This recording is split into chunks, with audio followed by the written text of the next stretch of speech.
परिचय। वैभव और उसके माता पिता कसौली में छुट्टी मनाकर 2 दिनों बाद अपने घर वापस आ रहे हैं। रास्ते में वो पानी की बोतल खरीदने के लिए किराने की एक दुकान पर रुके। वैभव कार में ही रुक गया। उसके पिता ने उसे सलाह दी कि वह खिड़कियां चढ़ा ले। कुछ देर बाद वैभव को सांस की कमी और घुटन महसूस होने लगी। उसने ताजी हवा को अंदर आने देने के लिए कार का शीशा तत्काल नीचे सरका दिया। इस पाठ में आप वायु और उसकी उपयोगिता के बारे में सीखेंगे। आओ सीखें। वायु की विशेषता बताना। सभी सजीव प्राणियों के लिए वायु का महत्व बताना। वायु के उपयोग को बताना।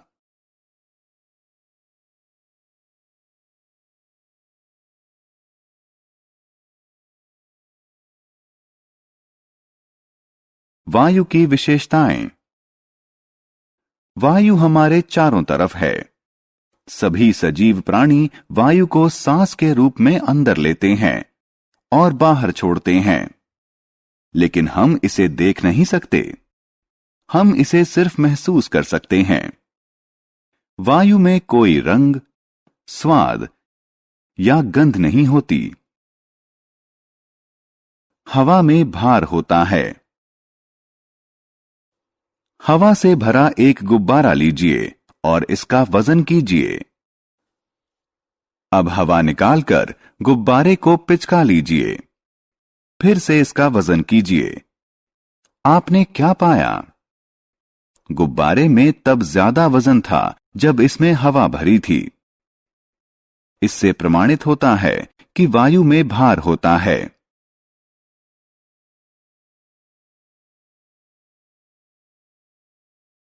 वायु स्थान घेरती है। एक गुब्बारा लीजिए और इसमें हवा भरिए। गुब्बारे का आकार बढ़ जाता है। अब गुब्बारे में एक पिन चुभा दीजिए। आप क्या देखते हैं? गुब्बारे के अंदर की हवा छेद से बाहर निकलती है। गुब्बारा चपटा हो जाता है। इससे प्रमाणित होता है कि वायु स्थान घेरती है।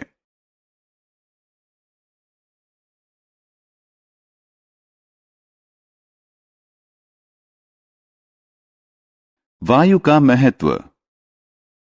वायु मनुष्यों को ऑक्सीजन प्रदान करती है, जो जीवन को आधार देती है। पादप अपना भोजन बनाने के लिए वायु से कार्बन डाइऑक्साइड लेते हैं। जंतु के अस्तित्व के लिए ऑक्सीजन जरूरी है। वायु का उपयोग। चलती हुई वायु को हवा कहते हैं। हवा बादल को गति देती है, जिससे वर्षा होती है।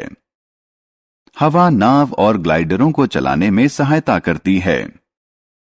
हवा की शक्ति का प्रयोग विद्युत उत्पादन में किया जाता है। हवा की शक्ति का प्रयोग जल भरण में भी किया जाता है। हमने क्या चर्चा की? वायु में कोई रंग, स्वाद या गंध नहीं होती।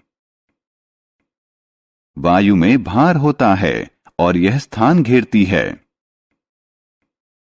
वायु सभी प्राणियों के अस्तित्व के लिए जरूरी है। गतिशील वायु को हवा कहते हैं।